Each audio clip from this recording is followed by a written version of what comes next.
जय जय रघुवीर समर्थ. नमस्कार भक्तांनो.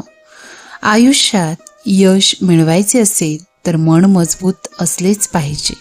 स्वराज्य घडवणाऱ्या काळात एक महान संत होते, ते म्हणजे समर्थ रामदास स्वामी. त्यांचे विचार आजही आपल्याला धैर्य, शिस्त आणि परिश्रम शिकवतात. समर्थ रामदास स्वामी म्हणतात, केल्याने होत आहे रे, आधी केलेची पाहिजे. याचा अर्थ तरी काय नेमका?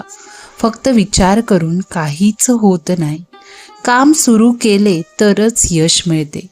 आज अनेक लोक स्वप्न पाहतात पण प्रयत्न करत नाही.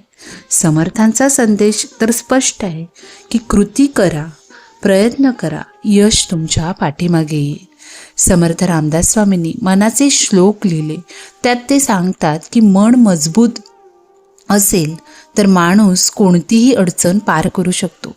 जीवनात अपयश आले, लोकांनी हसले, परिस्थिती कठीण झाली, तरीही थांबायचे नाही.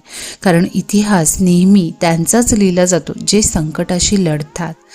बघा, समर्थ रामदास स्वामी यांचं जीवन म्हणजे शिस्त आणि तपस्या.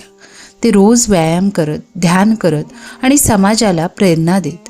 आजच्या तरुणांसाठी त्यांचा संदेश आहे की शरीर मजबूत ठेवा, मन सकारात्मक ठेवा आणि ध्येयासाठी अखंड मेहनत करा. लक्षात ठेवा, मोठं स्वप्न पाहणं महत्त्वाचं आहे, पण त्यासाठी मेहनत करणं हे त्याहूनही महत्त्वाचं आहे. कृती करून आपल्याला प्रयत्न करायचे आणि कधीही हार मानायचे नाही. जर तुम्हाला यश हवे असेल तर आजपासूनच आपल्याला याची सुरुवात करायची आहे. आणि असेच प्रेरणादायी व्हिडिओ पाहण्यासाठी आपल्या या गुरुचरित्र अध्यात्म या चॅनेलला सबस्क्राईब करा आणि व्हिडिओ लाईक आणि शेअर करायला विसरू नका. जय जय रघुवीर समर्थ. श्रीराम समर्थ.